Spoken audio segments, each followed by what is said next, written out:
सह वीर्यं करवावहै तेजस्विनावधीतमस्तु मा विद्विषावहै। ओम शांति शांति शांति।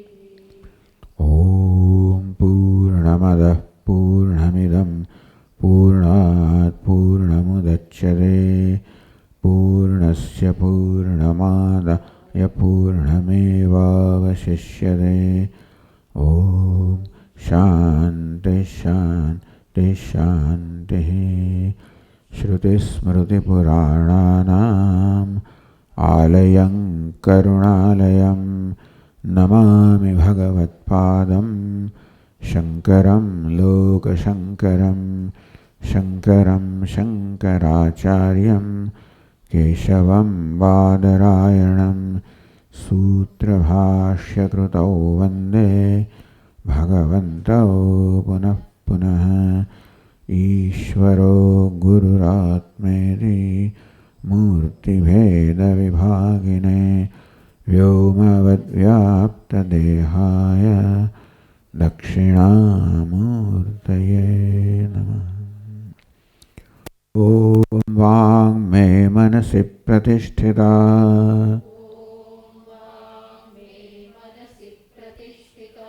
मनो मे वाचि प्रतिष्ठितम् आविरावीर्म एधि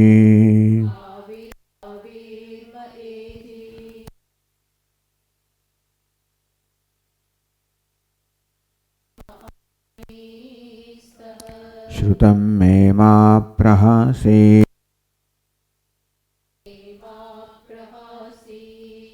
अनेनाधीतेन अहो दधामि ऋतं वदिष्यामि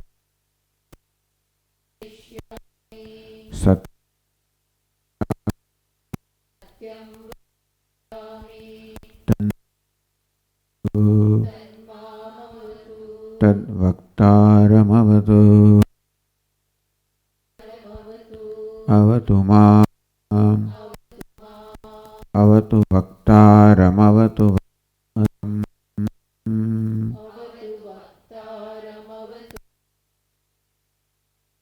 ॐ शान्ति शान्ति शान्ति।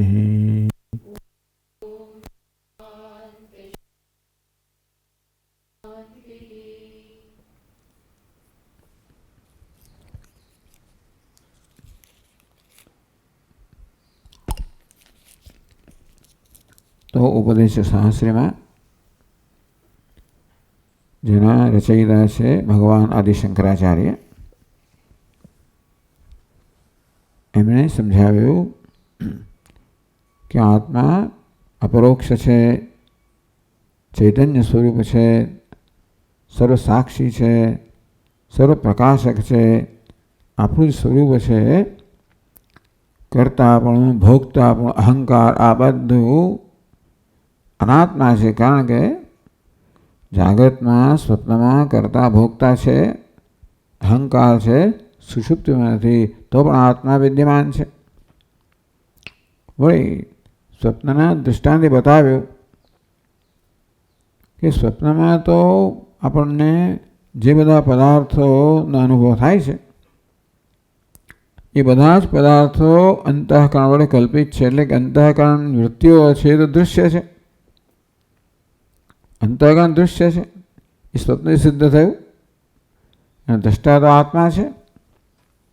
આ પ્રકારે એમ આત્માને પ્રત્યક્ષતા સાક્ષી માત્ર સ્વયં પ્રકાશમાનતયા આત્મા પ્રત્યક્ષ છે, અપરોક્ષ છે, સાક્ષી છે, માટે સ્વયં પ્રકાશ છે. બીજું સ્વયં પ્રકાશ નથી, કારણ કે સુષુપ્તિમાં કોઈ પ્રકાશ તો નથી, એકમાત્ર આત્મા પ્રકાશ છે. નિત્ય અપરોક્ષ આત્મા નિત્ય અપરોક્ષ નિત્ય મારું સ્વરૂપ છે, બ્રહ્મ સ્વરૂપ છે. આ પ્રકારે સિદ્ધ કર્યું.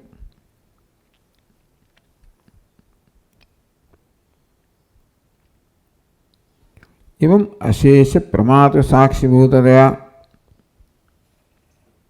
આમ પ્રમાતા કહો, કર્તા કહો, ભોગતા કહો, અહંકાર કહો, આ બધાનો સાક્ષી આત્મા હું છું. આ પ્રકારે આવો સાક્ષી પ્રત્યેક આત્મા બ્રહ્મ છે. એ જ્ઞાનથી શું લાભ થાય?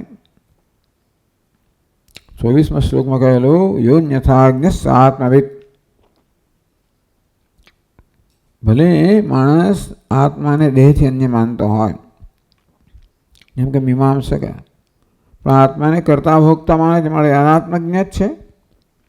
એ સિવાયનો અર્થાત આત્માને આ કરતા આ ભોગતા જાણનારો છે એ જ આત્મવિદ છે. તો ત્યાં કહેવાયેલું આત્મવિત્વમ ત્યાં સમજાયું અન્યથાજ્ઞ. હું કરતા છું, ભોગતા છું, એના કરતાં અન્યથા ઉલટી રીતે જાણનાર એટલે કે અકર્તા અભોગતા છું એ સ્પષ્ટ કરે છે. પછીના શ્લોકમાં કહે છે પરલોક ભયમ નાસ્તિ પરલોક ભયમ યસ્ય નાસ્તિ મૃત્યુ ભયં તથા તસ્યાત્મજ્ઞસ્ય શોચ્યા સ્યુઃ સબ્રહ્મેન્દ્રા અપી ઈશ્વરાઃ. તો આ પ્રકારે આત્માને અકર્તા અભોગતા અપરોક્ષ સ્વયં પ્રકાશ બ્રહ્મરૂપે જાણવાથી શું લાભ છે? પરલોક ભયમ નાસ્તિ નાસ્તિ મૃત્યુ ભયમ યથા તથા. તો જ્ઞાની પુરુષ બધા પ્રકારના ભયથી મુક્ત થઈ જાય છે. અભયમ પ્રતિષ્ઠા વિંદતે, એ નિર્ભયતામાં પ્રતિષ્ઠિત થાય છે. તો સામાન્ય રીતે જે ધર્મનિષ્ઠ હોય, કર્મનિષ્ઠ હોય, અને કયા પ્રકારનો ભય હોય છે? પરલોક ભયમ માને પરલોકનો ભય હોય, મૃત્યુ ભયમ મૃત્યુનો ભય હોય. યસ્ય પરલોક એટલે પરલોક નિમિત્તમ ભયમ. પરલોક એના ભયનું કારણ બને છે. કેમ? કારણ કે કેમ હમ સાધના કરવમ, અરે મને સ્વર્ગ પ્રાપ્ત નહીં થાય તો શું થશે મારું, એ પ્રકારનો ભય લાગે. આમ સ્વર્ગ પરલોક છે ભયનું નિમિત્ત બન્યો. કેમ હમ પાપમ અકરવમિતિ, મેં પાપ કેમ કર્યું, મારે નરકની પ્રાપ્તિ થશે. આમ નરકમાં પરલોક છે એ ભયનું કારણ બને.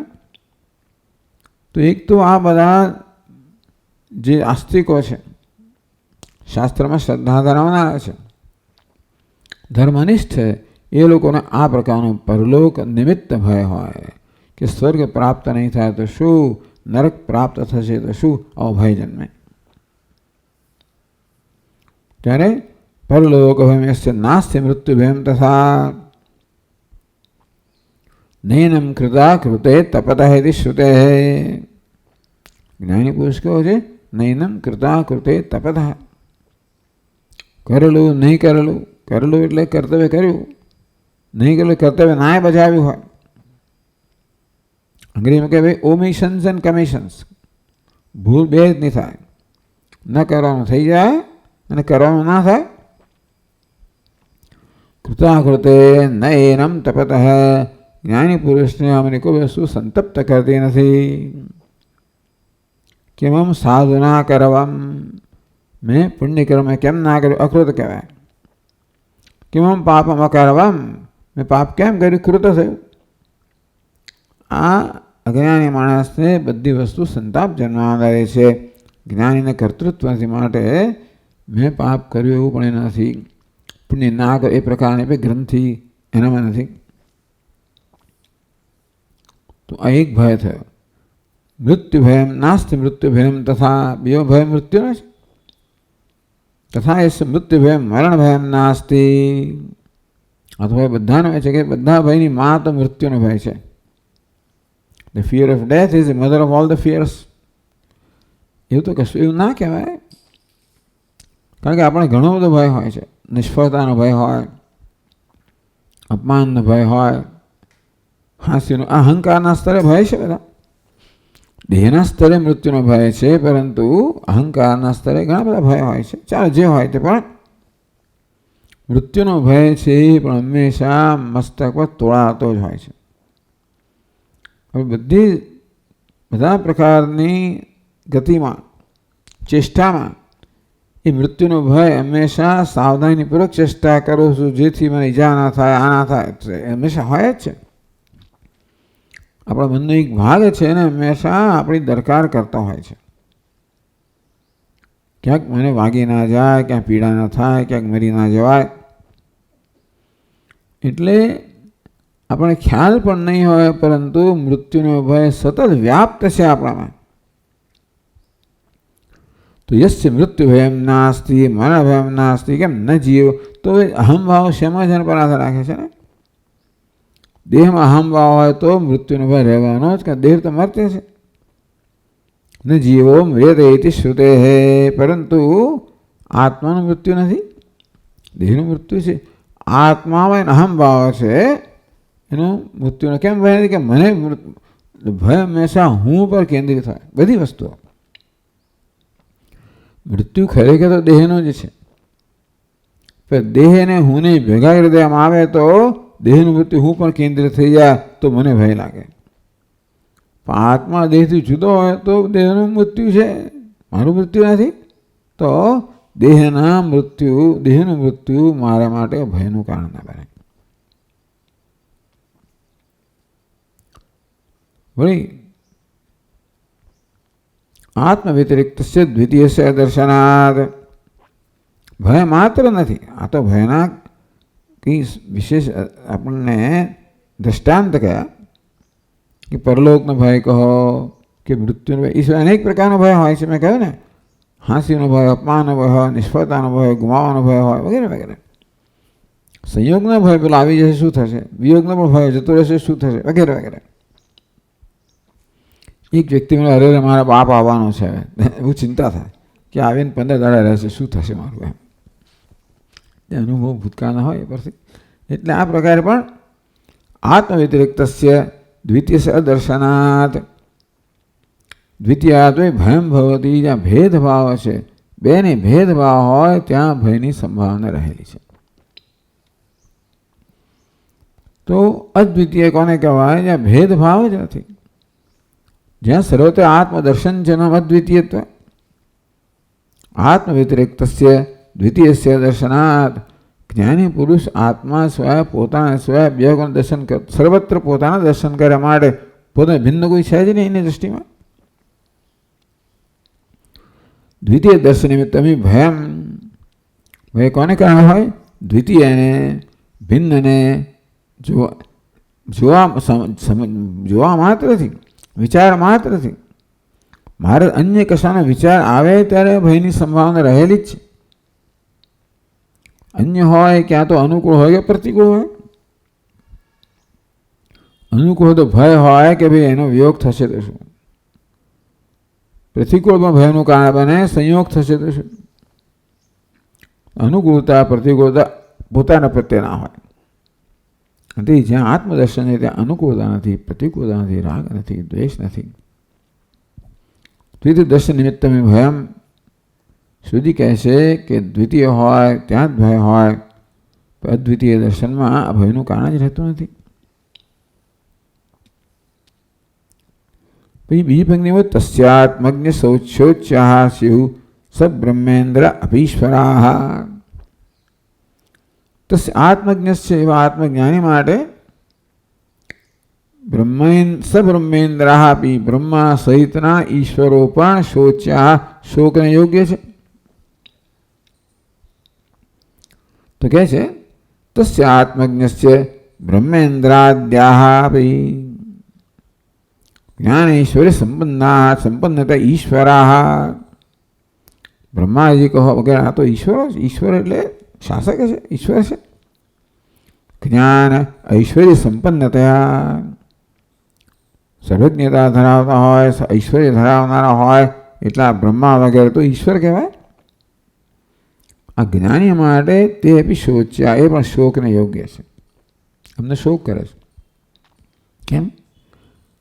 અહો એતે ઐશ્વર્યાસક્તયા વ્યગ્રાહ કથમ સ્વસ્થા સ્યુઃ.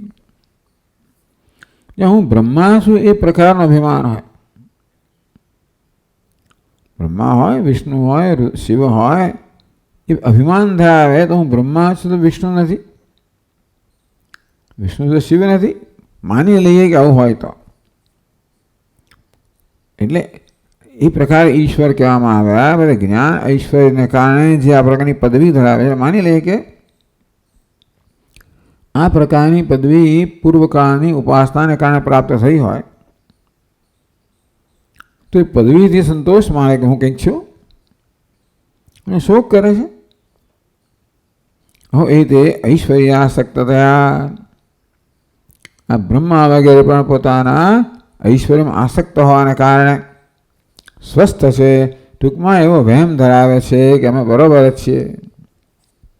એવું થાય? કંઈ દુઃખ નથી, બધું જ બરોબર છે, પણ એ વહેમ પણ હોય, વહેમ જ હોય ને. કસમ સ્વસ્થા સ્યુઃ. એમનો સ્વસ્થતા કેમ છે ભાઈ? જ્યાં જરાક પ્રકારની આસક્તિ હોય, અહંભાવ હોય, ત્યાં અસ્વસ્થતા હોવી જોઈએ, કારણ કે ત્યાં અપૂર્ણતા છે. આ સ્વસ્થ છે એટલે દુઃખ થાય છે. એમને મળે દુઃખ થાય કે એમને ખ્યાલ હોત તો એ લોકો જેથી આટલી ઉણપમાંથી બહુ ઓછી ઉણપ મુક્ત થાત. તસ્માદિહ પરલોક મરણ નિમિત્ત વ્યગ્રતા હેતુ અહંકારાદિ શૂન્યતયા બ્રહ્મનિષ્ઠ. આમ અહંકારાદિ શૂન્યતયા, અહંકાર મમકાર બધું શું છે? પરલોક મરણ નિમિત્ત વ્યગ્રતા. અહંકાર છે, મમકાર છે અને પરલોક વ્યગ્ર બનાવે, વ્યાકુળ બનાવે, મરણ વ્યાકુળ બનાવે, બીજી બધી વસ્તુ વ્યાકુળ બનાવે. આ પ્રકારનો અહંકાર છે અને જે શૂન્ય છે, હું બ્રહ્મ છું એ જ્ઞાનમાં નિષ્ઠ છે. સ એવ આત્મવિદ. તો એ જ આત્મજ્ઞાની છે. ન વિપરીત સિદ્ધમ. એથી વિપરીત છે એ આત્મજ્ઞાની નથી, એવું સિદ્ધ કર્યું. એ પછી બ્રહ્માંદ્રાદિ ભાવ સ્થળી. બધા લોકો બ્રહ્મા તો બનવા માંગે છે, બધા બ્રહ્માજીનું પદ તો ઈચ્છે, ત્યાં બધું જ છે, કોઈ ખોટ નથી. કથમ શોચતા. એવા બધા એવા ઈશ્વરો માટે તમે કહો છો એ શોકને યોગ્ય છે. એમના શોક યોગ્ય શું છે ભાઈ? આશંક્ય બ્રહ્માત્મ જ્ઞાનો ન કેમ પ્રાર્થના. કારણ કે એ લોકો પણ મનમાં કોઈને કોઈ ઈચ્છા તો ધરાવતા જ હોય છે.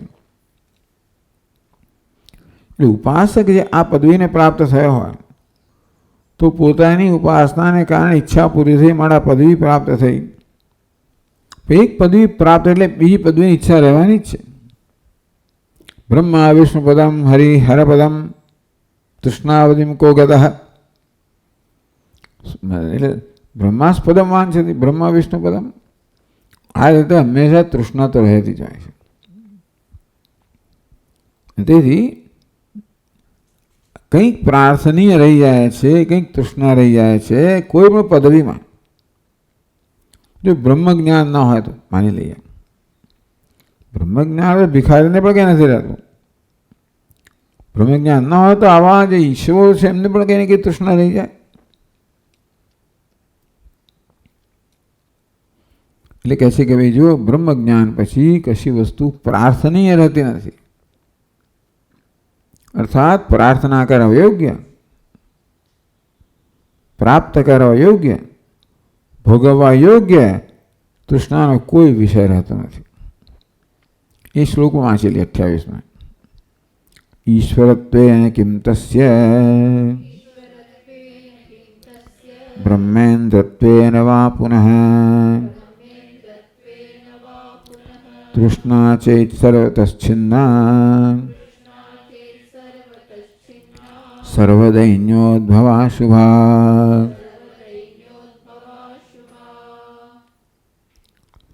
સર્વદૈન્યોદ્ભવા અશુભા તૃષ્ણા છિન્ના સર્વતશ્છિન્ના ચેત. તો જ્ઞાનનું પરિણામ શું છે? બધા પ્રકારની ઉણપમાંથી મુક્તિ, પૂર્ણતામાં પ્રતિષ્ઠા. તો ઉણપનો આત્માની ઉણપનો ખ્યાલ જ ઈચ્છા જન્માવે, તૃષ્ણા જન્માવે. સર્વ દૈન્ય ઉદ્ભવ. ઉણપમાં દૈન્ય આવે, દીનતાનો ભાવ આવે. આ તૃષ્ણા છે એ દીનતાના ભાવથી જન્મનારી છે. અશુભ છે. તૃષ્ણાને જીર્ણા વયમેવ જીર્ણ. આ તૃષ્ણા ક્યારેય જીર્ણ થતી નથી. તૃષ્ણાને પૂરી કરવી એ તો અગ્નિમાં ઘી હોમવા જેવું છે. માટે બધા પ્રકારનું અશુભ કરનારી છે. મહાશનો મહાપાપમાં વિદ્યેનું વૈરમ. ભગવાને કહ્યું કામેશ ક્રોધેશ. કામ કહો, ક્રોધમાં પરિણમે કામને તૃષ્ણા કહેવાય. મહાશનો મહાપાપમાં આ તૃષ્ણાનું ક્યારેય પેટ ભરાય જ નહીં. અને બધા પાપનું કારણ અશુભા કહેવામાં આવે.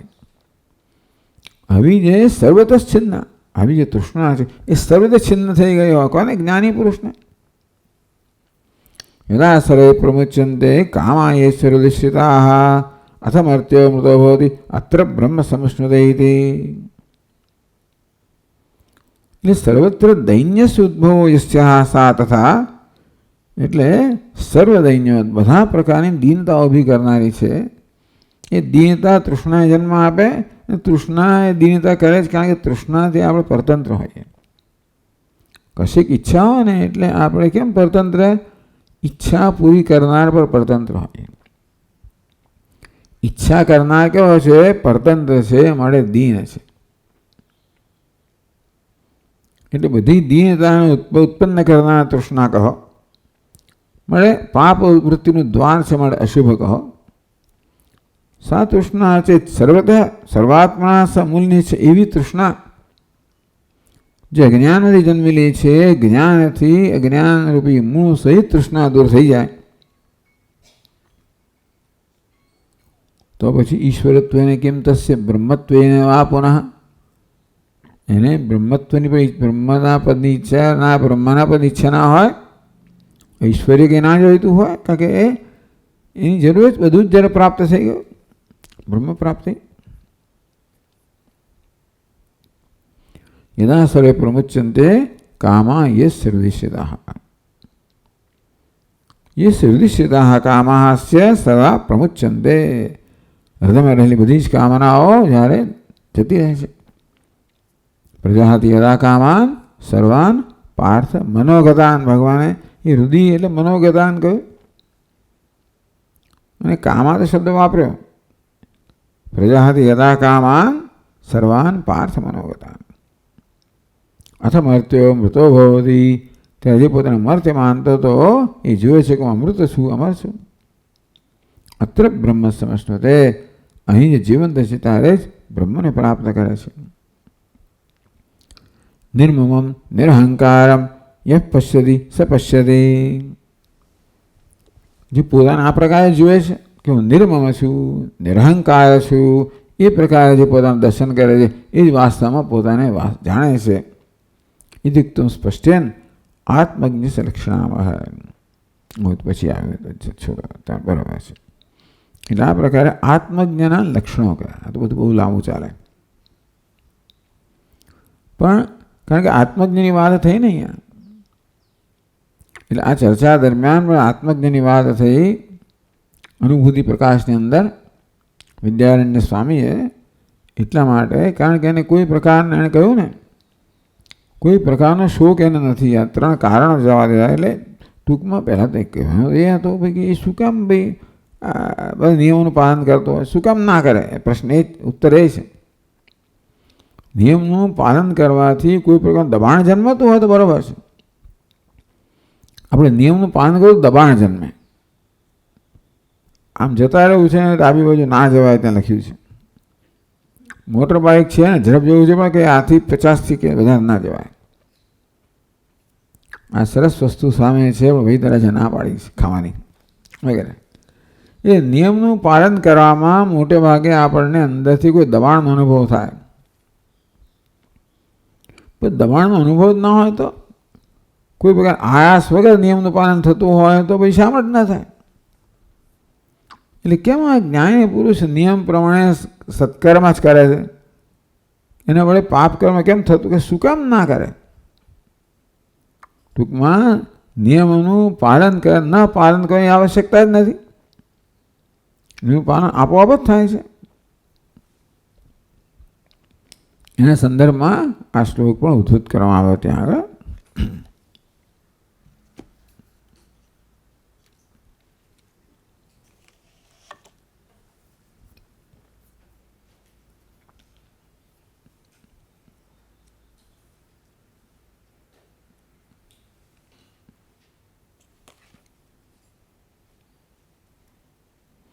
ટૂંકમાં અને ભય નથી, પરલોકનો ભય નથી, એ માટે આ શ્લોકો કહેવામાં આવ્યા.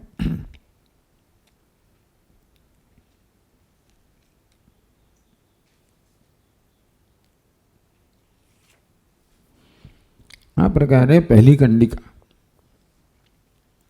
તો કૌશિતકી ઉપનિષદ બ્રાહ્મણ ઉપનિષદ છે, એટલે એના ફકરાઓને કંડિકા કહેવાય.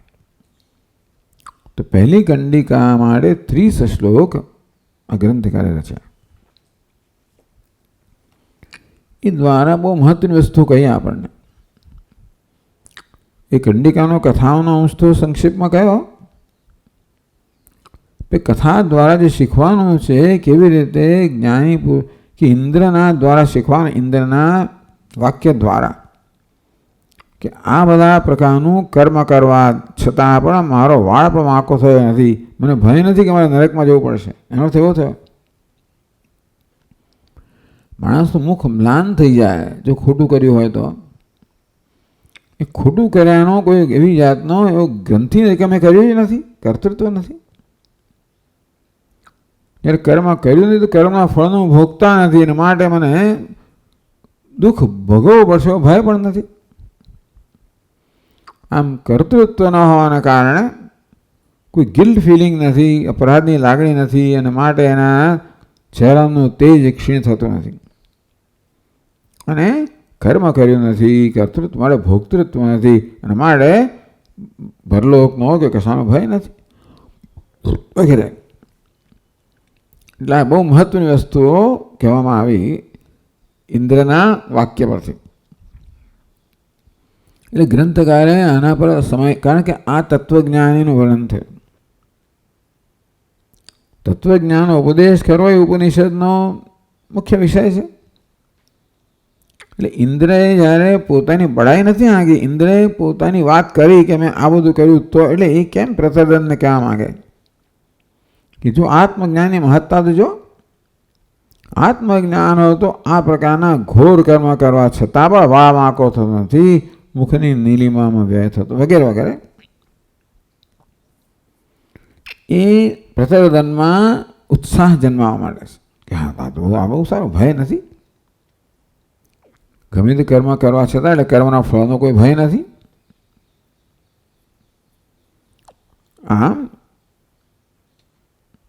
30 શ્લોકની અંદર બહુ ઉત્તમ રીતે એ કંડિકાનો અર્થ કરવામાં આવ્યો.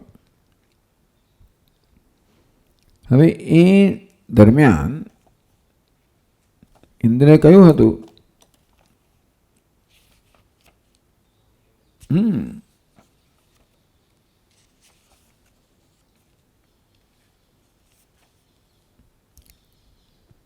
મામે વિજાનીહિતિ.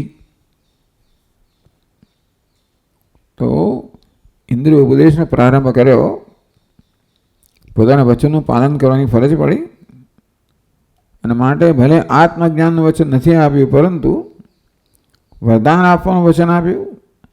એ વરદાન હિતતમ ત્યારે હોય જ્યારે આત્મજ્ઞાન હોય, એ જ હિતતમનું સાધન છે. એટલે આત્મબોધ કે આત્મ ઉપદેશ કરવાનો એને ફરજ પડી, અને પોતાના વચનનું પાલન કરવા માટે શરૂ કર્યું. શ્રી સત્યમ ઇન્દ્ર સહોવાચ મામે વિજાનીહિતિ. હે પ્રતર્દન, તું મને જ જાણ. એતદેવ અહમ મનુષ્યાય હિતતમ મન્યે એમ માન વિજાનીયાત. મને જાણે, ઇન્દ્રને જાણે, એ જ હું મનુષ્ય માટે હિતતમ માનું છું. તે વરમ કહ્યું, હિતતમની પ્રાર્થના કરી, તો હિતતમ આપવા માટે મને બાધિત કર્યો. તો ઇન્દ્ર કહે છે કે મને જાણવું, કે મને જે જાણે મને મારું મને જાણવું મારું જ્ઞાન હોવું, નસીબ જો કે ઇન્દ્રનો આત્મા બધાનો આત્મા આત્મજ્ઞાન હોવું એ હું હિતતમ માનું છું. માટે આત્માને જાણ, મને જાણ.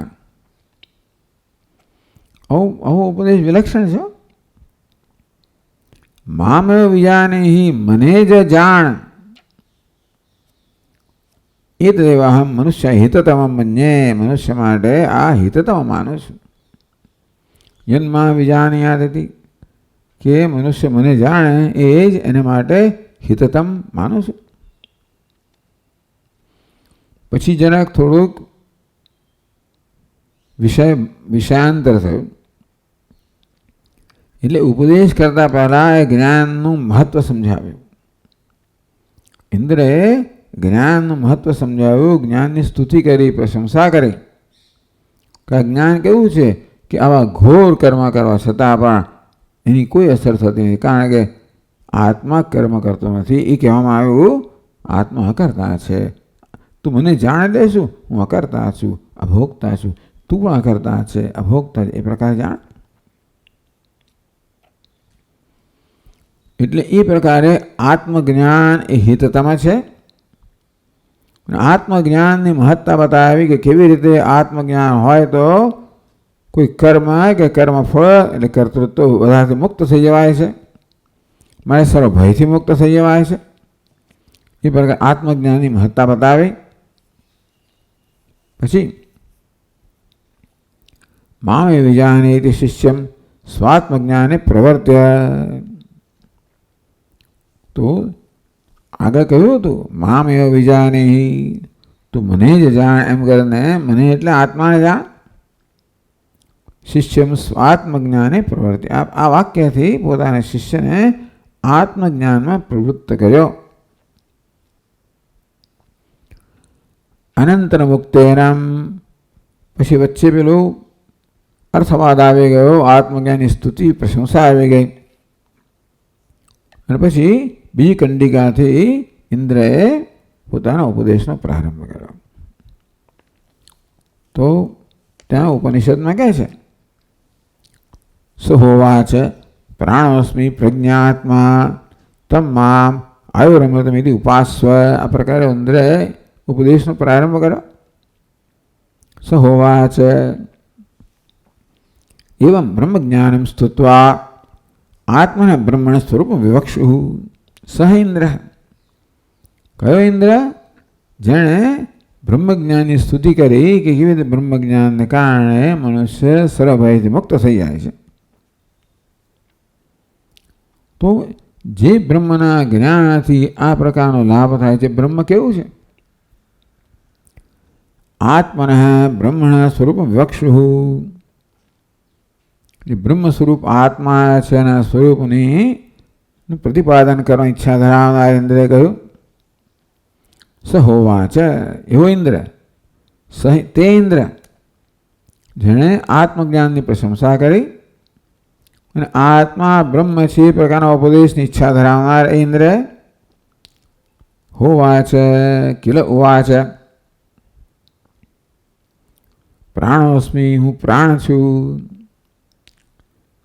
પ્રજ્ઞાત્મા, પ્રજ્ઞા સ્વરૂપ, આત્મા એટલે સ્વરૂપ, પ્રજ્ઞા સ્વરૂપ, હું પ્રાણ છું, હું પ્રજ્ઞા સ્વરૂપ છું.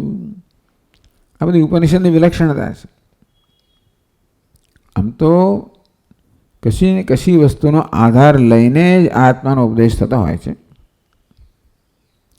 એને ઉપાધિ કહેવામાં આવે.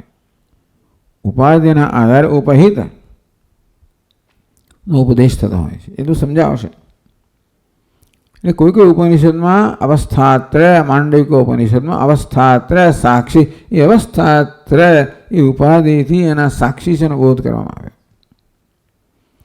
પંચકોશ અતિરિક્ત, તૈત્રીય ઉપનિષદમાં પંચકોશ ઉપાધિથી, ઉપાધિ દ્વારા અતિરિક્ત આત્મા છે બ્રહ્મપુચ્છમ પ્રતિષ્ઠા, એનો ઉપદેશ કરવામાં આવ્યો. આ પ્રકારે દરેક ઉપનિષદમાં છંદોગીના 6થા અધ્યાયની અંદર ઉપાદાન કારણ છે. એ ઉપાદાન કારણ ઉપાધિ દ્વારા એક અદ્વિતીય તત્વનો ઉપદેશ કરવામાં આવે. આમ દરેક ઉપનિષદમાં આ પ્રકારે આપણે જાણીએ છીએ જે આપણે અનુભવનો વિષય છે એ દ્વારા જે જાણવાનો છે આત્માનો ઉપદેશ કરવામાં આવે છે, એનો નિર્દેશ કરવામાં આવે છે. પણ નિર્દેશ એવું થવો જોઈએ કે જેના દ્વારા નિર્દેશ થાય એ વસ્તુમાં એ તત્વનું જ્ઞાન કરાવવાની ક્ષમતા હોય. નિત્ય, શુદ્ધ, બુદ્ધ, મુક્ત આ બધા શબ્દો છે જે આપણે આગળ સમજાવે, એમાં એકેય શબ્દનો અર્થ આત્મા નથી. આ શબ્દોમાં એવી ક્ષમતા છે કે લક્ષ્યાર્થ દ્વારા આપણને આત્મતત્વનું જ્ઞાન કરાવે. યતો વાચો નિવર્તનતે, વાસ્તવમાં આત્મા અહીંયા જ કહેશે જ, કોઈ શબ્દનો વાચ્યાર્થ નથી. શક્તિથી કોઈ શબ્દ આત્માનું વર્ણન કરી શકતો નથી, પ્રતિપાદન ન કરી શકે. માટે લક્ષ્યાર્થ, લક્ષણાવૃત્તિથી જ આત્માને જણાવવામાં આવે છે બધા ઉપનિષદમાં. વાચ્યાર્થનો નિષેધ કરવામાં આવે છે. નીતિમાં વાચ્યાર્થનો નિષેધ કરીને પછી એની અવધિરૂપ જે લક્ષ્યાર્થ છે એનો બોધ કરવામાં આવે ભિન્ન ભિન્ન રીતે. તો આ ઉપનિષદમાં વિલક્ષણ રીતે શું કહે છે? પ્રાણોસ્મિ પ્રજ્ઞાત્માહમ, હું પ્રાણ છું, હું પ્રજ્ઞા સ્વરૂપ છું. એટલે શું? હું પ્રાણ છું અથવા પ્રાણરૂપી ઉપાધિ વેશ ધરાવનાર. શું કહે? આપણો વેશ દેખાય છે. આ કિસ્સામાં થાય છે શું કે હંમેશા આત્મા વેશ ધારી આત્મા જ આપણા અનુભવનો વિષય હોય છે. તો વેશ રહિત આત્મા અનુભવનો વિષય નથી. એટલે વેશધારી આત્મા અનુભવ વિષય છે. વેશ દ્વારા વેશને ધારણ કરનાર, વેશના નિષેધ દ્વારા વેશને ધારણ કરનાર છે એનો ઉપદેશ કરવામાં આવે છે. તો પ્રાણરૂપી વેશ છે. પ્રજ્ઞારૂપી વેશ, ઉપાધિ કહો, વેશ કહો. પ્રાણાભિધેય, હું પ્રાણ છું અથવા પ્રાણોપાધિકો અથવા પ્રાણરૂપી ઉપાધિ ધરાવનાર, વેશ ધરાવનાર છું. હું પ્રાણ જ છું. ઇન્દ્રિય કોઈ પ્રાણ છું ત્યારે એનો બે અર્થ થાય. હું પ્રાણ જે છું અથવા પ્રાણ મારી ઉપાધિ છે એ દ્વારા મને જાણવાનો છે. પ્રજ્ઞાત્મા, પ્રજ્ઞા એટલે બુદ્ધિવૃત્તિ. ફરી પ્રજ્ઞા એટલે બુદ્ધિ, એટલે પ્રાણ એટલે ક્રિયાશક્તિ અને પ્રજ્ઞા એટલે બુદ્ધિ છે, ઈચ્છા શક્તિ, જ્ઞાન શક્તિ. બુદ્ધિવૃત્તિ પ્રતિફલિત પ્રજ્ઞાનૈક સ્વભાવ. પ્રજ્ઞા કયું ખરું? પ્રજ્ઞા એટલે બુદ્ધિ, પણ એમાં આત્મા કહે છે એ બુદ્ધિમાં જે પ્રતિબિંબિત થાય છે એ ચૈતન્ય હું છું. સમજ્યા ને? બુદ્ધિનો અનુભવ થાય છે પણ ક્યારે થાય? બુદ્ધિ ચેતનવંતી હોય ત્યારે. એ પ્રજ્ઞા કહો, બુદ્ધિ કહો, જ્ઞાન કહો, પ્રતિફલિત થાય છે, પ્રતિબિંબિત થાય છે એ ચૈતન્ય હું છું. કારણ કે બુદ્ધિ પર એ રીતે ધ્યાન કરવાથી છેવટે આપણને, એટલે એના પર નજર કેન્દ્રિત કરવાથી, તો પ્રાણ પર નજર કેન્દ્રિત કરવાથી છેવટે આપણને એ આત્માનું જ્ઞાન કરાવવાની ક્ષમતા ધરાવે છે.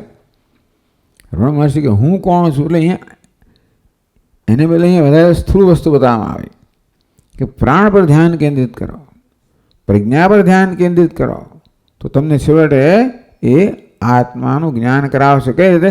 આત્માનું સ્વરૂપ તમે કહે છે આપણે કે અધર આપણે અન્વેષણ કરીએ એ કરવાથી. કારણ કે દરેકમાં આત્મા રહેલો જ છે ને. પ્રાણ હોય એમાં અસ્થિભાતિ પ્રિય તો હોય, પ્રજ્ઞામાં હોય જ. અને એ રીતે પ્રાણ કહો, પ્રજ્ઞા કહો, આપણને અસ્થિભાતિ પ્રિય આત્માનું દર્શન કરાવવાની ક્ષમતા ધરાવે છે. એ અસ્થિભાતિ પ્રિય કહેવામાં આવે છે. આત્મા સત્યમ જ્ઞાન આનંદ છે, અસ્થિભાતિ પ્રિય છે. એટલે આપણે પછી પ્રાણ કે પ્રજ્ઞાના ધ્યાન દ્વારા પ્રાણ પ્રજ્ઞા ને છોડી દઈએ. જે ના છૂટે એ છે અસ્થિભાતિ પ્રિય આત્મતત્વ. આ પ્રકારે આ ઉપનિષદમાં પ્રાણ અને પ્રજ્ઞારૂપી ઉપાધિ દ્વારા ઉપહિત જે છે અધિષ્ઠાન છે એનો બોધ કરવામાં આવે છે. અસ્મિ ભવામી, તમ મામ આયુ અમૃતમ વિધિ ઉપાસ્વ. તમ મામ એવો જે હું છું, શું છું? હું પ્રાણ છું, પ્રજ્ઞા સ્વરૂપ એવા મને. આયુ એટલે આયુષ્ય, અમૃતમ એટલે અમરતા. તો પ્રાણના ધર્મ છે. પ્રાણ પ્રજ્ઞાત્મ સ્વરૂપમ, હું જે પ્રાણ સ્વરૂપ છું, પ્રજ્ઞા સ્વરૂપ છું. આનંદાત્માનમ ઇન્દ્રમ મામ. મામ એટલે કોણ? હું આનંદ સ્વરૂપ ઇન્દ્ર. ઇન્દ્ર નિર્ભય છે ને, ઇન્દ્રના મુખ પરનું તેજ છે જ, નિર્ભય છે, મુક્ત છે, પણ આનંદ સ્વરૂપ છે. હું જે આનંદાત્માનમ ઇન્દ્રમ, આનંદ સ્વરૂપ ઇન્દ્ર છું, એ મને તો પ્રાણ પ્રજ્ઞાત્મા જાણ એટલે ઉપાસના કર. શું? આયુ અમૃતમ, એ પ્રકારે ઉપાસના કર. જે જાણીતી વસ્તુઓ છે એ દ્વારા જે જાણવાનું છે એનો નિર્દેશ કરવામાં આવે. આયુષ કોને કહેવાય? સર્વ પ્રાણીનામ જીવન કારણમ, જેને કારણે બધા જીવે છે. હવે એવું કહેતો ન પ્રાણેન ના પાનેન મર્ત્યો જીવતી કશ્ચન. કઠોપનિષદ કહેવામાં આવ્યું કશ્ચન મર્ત્ય પ્રાણેન અપાને ન જીવતી. આપણે એમ લાગે પ્રાણ ગયો એટલે હું ગયો, તો પ્રાણ અપાન જીવાડતો કે નહીં. એ પ્રાણ અપાનને જીવાડનાર વડે જીવે છે. એટલે આયુસ્તર પ્રાણીનામ જીવન કારણ પાણાપાન વ્યતિરિક્તમ. આયુષ એટલે જીવન. તો જે બધા પ્રાણીઓના જીવન માટેનું, જીવવા માટેનું કારણ છે. તો પ્રાણ તો કયો? પણ પ્રાણ કંઈ જીવવાનું કારણ? પ્રાણને પણ ચેતનતા પ્રદાન કરનાર છે, શિવડ તો જીવન માટેનું કારણ. આયુષ્ય ખરેખર કોણ આપણને પ્રદાન કરે છે? કોને કારણે જીવીએ છીએ? આમ પહેલી નજરે એમ જાણે કે પ્રાણને કારણે જીવીએ છીએ, પણ નહીં. ન પ્રાણે ન અપાને મરતો જીવતી કશ્ચન. કોઈ માણસ પ્રાણ અપાનથી જીવતો નથી. એ પ્રાણ અપાન પણ જેને કારણે જીવંત છે. તો પ્રાણ અપાન વ્યતિરિક્તમ, પ્રાણાપાનયો આશ્રયભૂતમ. એટલે ભલે આપણને એમ લાગે પ્રાણ અપાનથી જીવીએ છીએ, પણ પ્રાણ અપાનથી અન્ય છે, એના આશ્રયભૂત છે, એને પણ ચેતનતા પ્રદાન કરનાર છે. એ ખરેખર આયુષ્ય છે. આયુષ્યની ઉપાસના કરવી હોય ને તમારે, તો પહેલાં આપણે આયુષ્ય એટલે જીવન, એટલે પ્રાણાપાન. પ્રાણાપાન તો વાયુ છે ને, તો વાયુ કેવી રીતે? વાયુ તો અચેતન હોય. તો અચેતન પ્રાણપાન પણ જેની સન્નિધિમાં જાણે કે ચેતનતા પ્રાણ પ્રાપ્ત કરે, એ ચૈતન્ય. એ પ્રકારે આયુષ શબ્દનો લક્ષ્યાર્થ શું થાય? ચૈતન્ય જ થાય. અમૃતમ મન શૂન્યમ ષડભાવકાર શૂન્યમ મામ વિજાનેહી. કહ્યું ને, મામ એવ વિજાનેહી. હે પ્રતર, તું મને જાણ, હું કોણ છું? આયુ અમૃતમ, આયુષ છું, અમૃત છું. એટલે મૃત્યુ રહિત છું, એટલે જન્મ રહિત છું, એટલે સદભાવ વિકાર નિર્વિકાર છું. ઇતિ પ્રાણ પ્રજ્ઞાત્મા ઇન્દ્ર આયુ અમૃતમસ્મિતિ. હવે ઇતિ ઉપાસ્વ, આ પ્રકારે ઉપાસના કર. ઉપાસનાનું ધ્યાન પણ થાય અથવા તો વિચાર કર. એટલે શું? હું પ્રાણ છું, પ્રજ્ઞાત્મા છું, આયુષ છું, અમૃત છું. એ પ્રકારે તું મને જાણ. ઉપાસ્વ, ઉપાસના કે ધ્યાન કરે. એટલે શું? યાવત આત્મ સાક્ષાત્કારમ વિજાતે પ્રત્યે શૂન્યમ સજાતે પ્રતિપ્રહમ કરું. ઉપાસનાનું ધ્યાન કરવું એટલે સજાતીય વૃત્તિ પ્રવાહ. સજાતીય વૃત્તિના પ્રવાહને એક જ પ્રકારની વૃત્તિનો પ્રવાહ જાળવી ધ્યાન કહેવામાં આવ્યું, ઉપાસના કહેવામાં આવી. તો ક્યાં સુધી કરવાનું? ઉપાસના જ્યાં સુધી આપણા ઉપાસ્ય દેવનો સાક્ષાત્કાર ના થાય ત્યાં સુધી કરવાની હોય. શ્રી કૃષ્ણની ઉપાસના કરતો હોવ તો ધ્યાન ક્યાં સુધી કરવાનું હોય? જ્યાં સુધી એ ઉપાસ્ય દેવનો સાક્ષાત્કાર ના થાય. અહીં તેવી રીતે જ્યાં સુધી આત્મદેવનો સાક્ષાત્કાર ના થાય. જે પ્રાણનો પ્રજ્ઞાનું અધિષ્ઠાન છે, આયુષ છે, અમૃત છે, એ પ્રકારે વિજાતીય પ્રત્યે દૂર થઈને માત્ર સજાતીય પ્રત્યે રહે એ પ્રકારે હું છું અહમ રૂપે એની ઉપાસના કર, એનું જ્ઞાન પ્રાપ્ત કર. એક જ સેવ ભવતો ઇન્દ્ર પ્રાણ પ્રજ્ઞાત્મા આયુ અમૃતમ, આટલા બધા ગુણ છે તમારા. આપણે તો એક જ છો. પ્રાણોસ્મી, પ્રાણ છું, પ્રજ્ઞાત્મા, પછી આયુ અમૃતમ. તો એ કેવી રીતે, કેવી રીતે એક જ ના આટલા બધા ગુણ હોય? કઈ રીતે? એ આટલા બધા નથી. એ કહે છે આયુ પ્રાણ, એના માટે આયુષ શબ્દ વાપરવામાં એ પ્રાણ છે. તો આયુક્તમ આયુષ કહેવામાં આવે ને એ જ પ્રાણ છે. ચાલો ભાઈ, આયુષ્ય તો પ્રાણ હોય, પણ પ્રાણ આયુષ્ય ના હોય એવું બને ને. કહે છે અહીંયા કે ભાઈ પેલી ગાય છે ને એની ગોદડી હોય, તો ગાય ગોદડી ધરાવવું એને ગાય કહેવાય. તો ગોદડી કી ગાય નથી હોતી ને, ગુણ તો ના હોય ને. તો કે નહીં, પ્રાણો વા આયુ, આયુષ્ય પ્રાણ છે, પ્રાણ જ આયુષ્ય છે. આપણે જોઈશું પછી. આ તો અહીંયા ઉપનિષદમાં ઉપદેશ કરવામાં આવ્યો. એટલે એવું ના માનવું કે પ્રાણ આયુષ જુદા છે.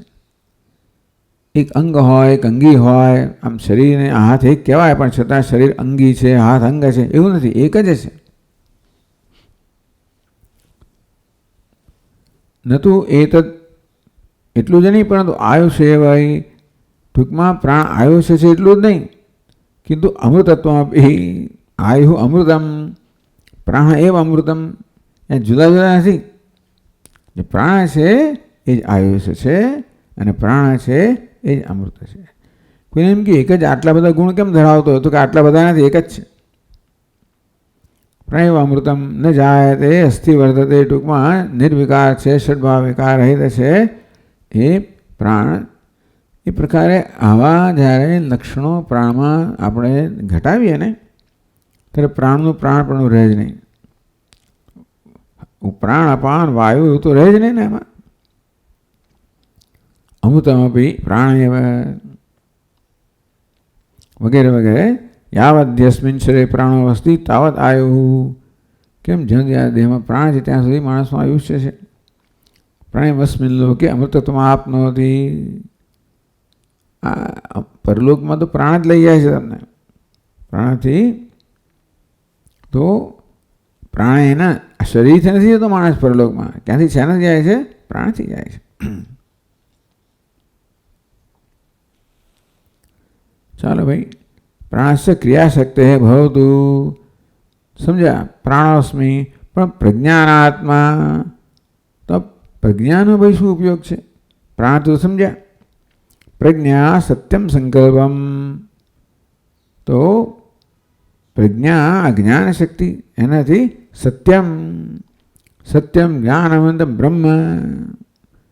એટલે પ્રાણ પ્રજ્ઞા શું થાય? સત્ય એટલે સત્ય, વચનને પણ સત્ય કહેવાય, કે બ્રહ્મને પણ સત્ય કહેવાય. સંકલ્પમ ઇદમ મે સ્યાદ. આ પ્રકારના મનમાં સંકલ્પ જન્મે. આ બધા પ્રજ્ઞાના ધર્મો છે. સ્વયંમાં આયુ અમૃતમિતિ ઉપાસ્તે સર્વ આયુ અસ્મિન લોકે ભવતી વગેરે વગેરે. આપનોતિ અમૃતત્વમ અક્ષરીમ સ્વર્ગે લોકે. અને એ અમૃત એ ટૂંકમાં સ્વર્ગલોકની અંદર અક્ષિતિમ, જેનો ક્ષય ના થાય એવું અમૃતત્વ પ્રાપ્ત કરે છે. આ પ્રકારે આ ઉપદેશનો પહેલો અંશ થયો. એવા આપણને ગ્રંથકાર સમજાવે છે. 31મા શ્લોકમાં કહે છે,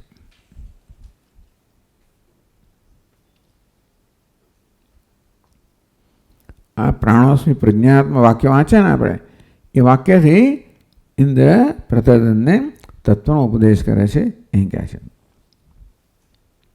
31મા શ્લોકમાં, મામ જાનીહિ તેવમિન્દ્રઃ સ્વાત્મજ્ઞાને પ્રવર્ત્યતમ प्राणोऽस्मीत्यादि वाक्येन तस्मै तत्त्वमवोचत।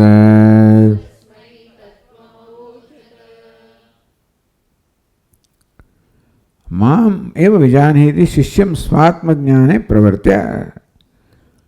अगर माम एव विजानी तो मने ज जान एम करने, मने ज आत्मा ने जान एम करने शिष्य ने आत्मज्ञान में प्रवृत्त करावीने पछी कहूँ प्राणोस्मी प्रज्ञानात्मा ए जे वाक्य कया तस्मै तो ये वाक्य शू कहे तसे तत्वम अवोचत। कारण के एक बार तत्वज्ञान में एने प्रवृत्त करो माम विजानी माम जानी आ प्रकारे एने तत्वज्ञान में प्रवृत्त कर्या पछी उल्टी सुलटी बातों करे, प्राणी बात करे, प्रज्ञा संबंध ना हो, असंबद्ध थई गयो तो नहीं, ये वाक्यों द्वारा जे वाक्य द्वारा तू मने ज जाण आत्माए जाण ये वाक्य द्वारा पोताना शिष्य प्रत्यर्दन ने आत्मज्ञान में प्रवृत्त कर आत्मा जाण तैयार थई गयो। ये प्रकार तैयार कर्या पछी जे उपदेश आत्मा जो उपदेश आवो जोईए ने तस्मिन् तत्वम अवोचत। टूंकमां इंद्रए आ शब्दों द्वारा तत्वनो जो उपदेश कर्यो छे, नहीं कि प्राणनो ने प्रज्ञानो।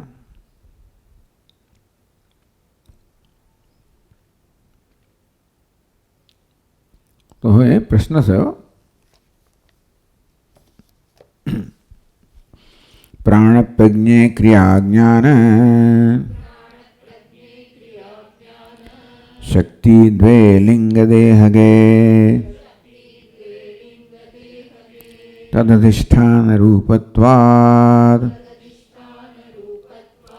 ताभ्याम आत्मोपलक्षितः।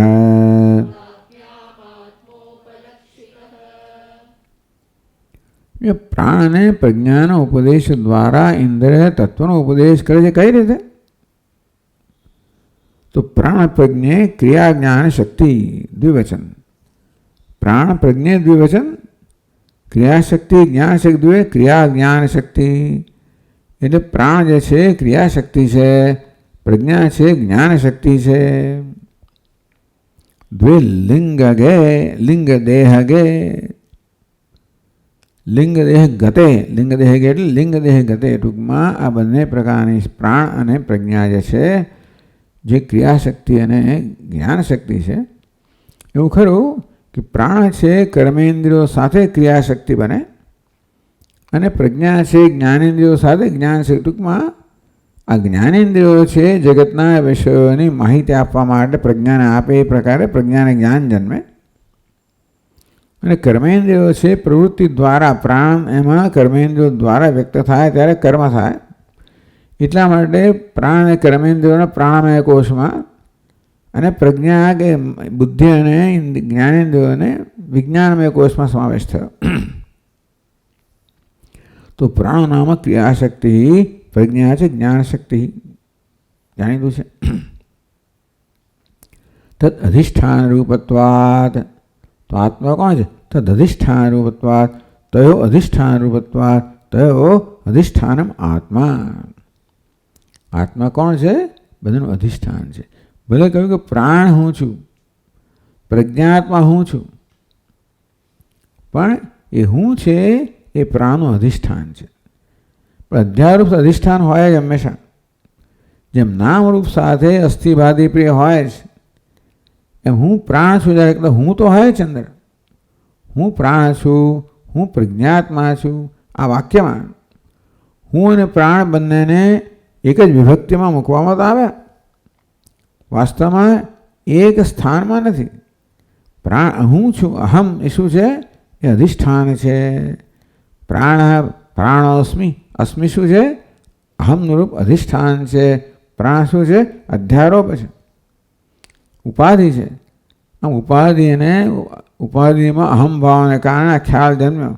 पर ज्यारे एम कहीए कि हूँ प्राणोस्मी हूँ प्राण छू त्यारे आपणे समजी शकीए कि प्राण शू छे? उपाधि छे। एटले प्राण प्रत्ये ध्यान आपवाथी उपाधि अंश छे, मिथ्या अंश छे, बाधित अंश छे।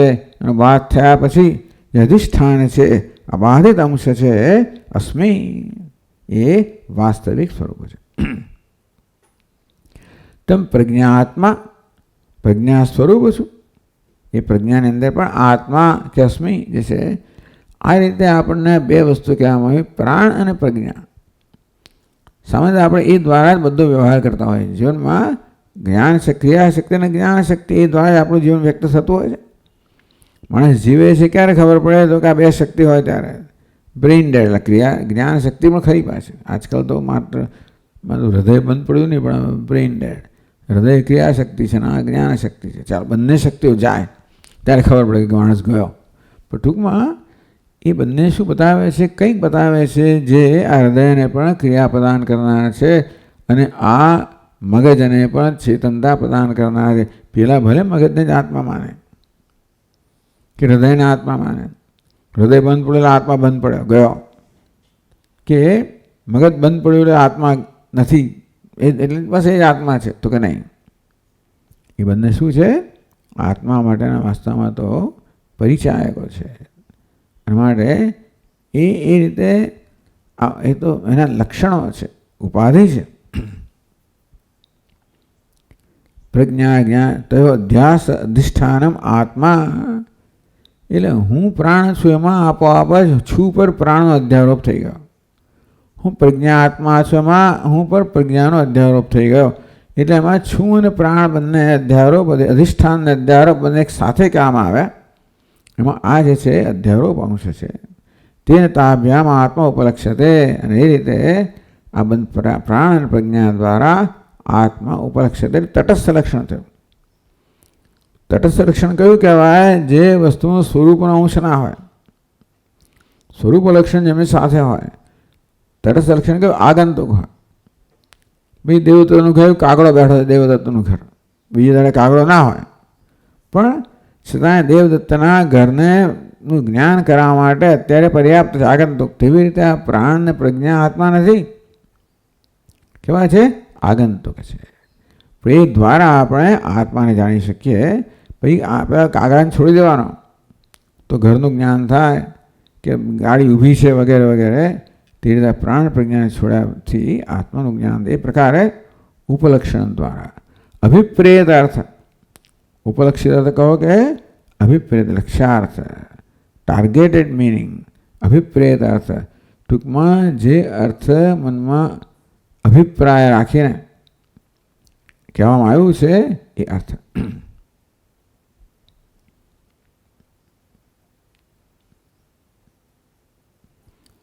તો એ વાત કહે છે 33મા શ્લોકમાં, પ્રજ્ઞાત્મા પ્રાણ રૂપોસ્મિ ઇત્યેવં તસ્મા અવોચત આનંદો જર ઇત્યાદિ નિર્ણયસ્તસ્ય ઉચ્યતે.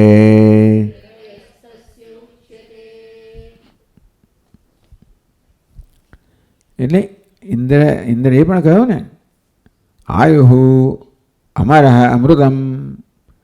એટલે પ્રજ્ઞાત્મા પ્રાણરૂપોસ્મિતિ એવં તસ્મે અવોચત. આ પ્રકારે ઇન્દ્રએ પ્રતર્દનને આ પ્રકારે કહ્યું કે પ્રાણોસ્મિ ઇતિ ઇન્દ્રવાક્યસ્ય પ્રાણોદિક આત્મા પ્રજ્ઞાપરિતસ્ય પ્રજ્ઞોપાધિક આત્મા ઇત્યર્થઃ. હે પ્રતર્દન, હું પ્રાણોપાધિક આત્મા છું, પ્રાણરૂપી ઉપાધિ ધરાવનાર આત્મા છું. પ્રજ્ઞા રૂપી ઉપાધિ ધરાવનાર એટલે પ્રજ્ઞ ઉપાધિક ઉપાધિ ધરાવનાર આત્મા છું એવું કહેવામાં આવ્યું. ઇન્દ્રેણ પ્રતર્દન ઔપાધિક આત્મા ઉપદિષ્ટ. એ પ્રકારે ઇન્દ્રએ પ્રતર્દનને સુપાધિક કે ઔપાધિક આત્માનો ઉપદેશ કર્યો. ઉપદેશ શબ્દોથી તો એનો થઈ શકે.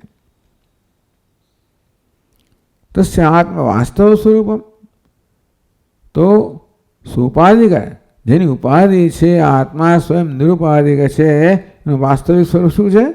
તો કહેવામાં આવ્યું આનંદ અજર અમર ઇત્યાદિ નિર્ણય તસ્ય ઉચ્યતે. તો પ્રાણ પ્રજ્ઞા જેની ઉપાધિ છે આત્મા, એનું સ્વરૂપ શું છે? આ સ્વરૂપ લક્ષણ થયું. શું થયું? આનંદ અજરઃ ઇત્યાદિ નિર્ણય તસ્ય ઉચ્યતે. છેક છેલ્લું વાક્ય જોઈશું ને આપણે અહીંયાની અંદર પણ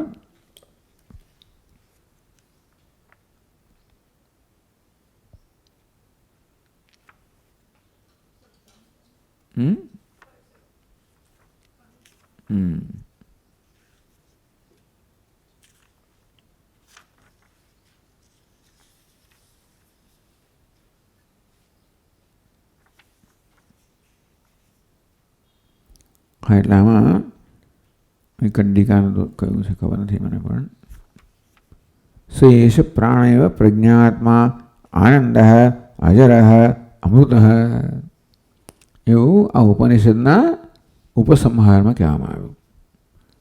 તો આ પ્રકારે પ્રાણોસ્મિ પ્રજ્ઞાત્મા આયુ અમૃત કે અમૃતમ એ કહ્યું, એ થયો અને મામ જાને એ ઉપક્રમ થયો.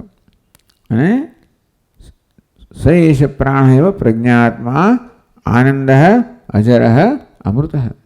એ પ્રજ્ઞા આનંદ છે, અજર છે, અમૃત ઉપસંહાર થયો.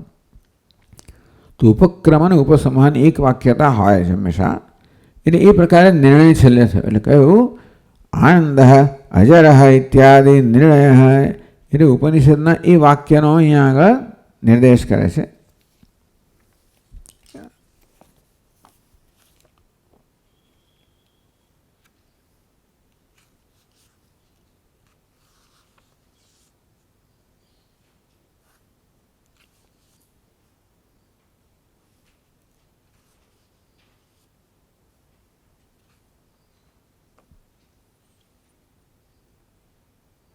આમાં 46 પાન પર છે, એ 9મી કંડિકામાં શેષ પ્રાણ એવ પ્રજ્ઞાત્મા આનંદ અજર અમૃત ન સાધના કર્મણા ભૂયાત વગેરે. તો એ છે ઉપસંહાર, એટલે એ નિર્ણય કહેવામાં આવ્યો. એટલે અહીંયા કહે છે કે આનંદ અજર ઇત્યાદિ નિર્ણય તસ્ય ઉચ્યતે. ઉપસંહારમાં જેને પ્રાણોસ્મિ પ્રજ્ઞાત્મા આયુ અમૃતમ કહેવામાં આવ્યું, એનો નિર્ણય થવામાં આવ્યો થતો મામેવ વિજાની. તો મને જ જાણ, એને આપણે ઉપક્રમ કહીએ. તો મને એટલે કોને? તો કે આનંદ અજર ઇત્યાદિ. હું આનંદ સ્વરૂપ છું, અજર છું, અમર છું. એ પ્રકારે એનો નિર્ણય કરવામાં આવે. છેલ્લે ત્યાં ઉપસંહાર કરવામાં આવે.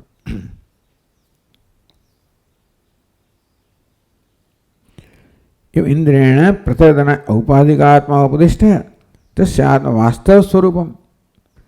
પ્રાણોસ્મિ જ્યારે કહ્યું, પ્રજ્ઞાત્મા જ્યારે કહેવામાં ત્યારે તો ઔપાધિક સ્વરૂપ કહેવામાં આવ્યું. અને એનું વાસ્તવ સ્વરૂપ કહો એટલે નિરુપાધિક સ્વરૂપ કયું છે? તો છેલ્લે કહ્યું તે પ્રકારે આનંદ અજર અમર એનું નિરુપાધિક સ્વરૂપ છે. ઓમ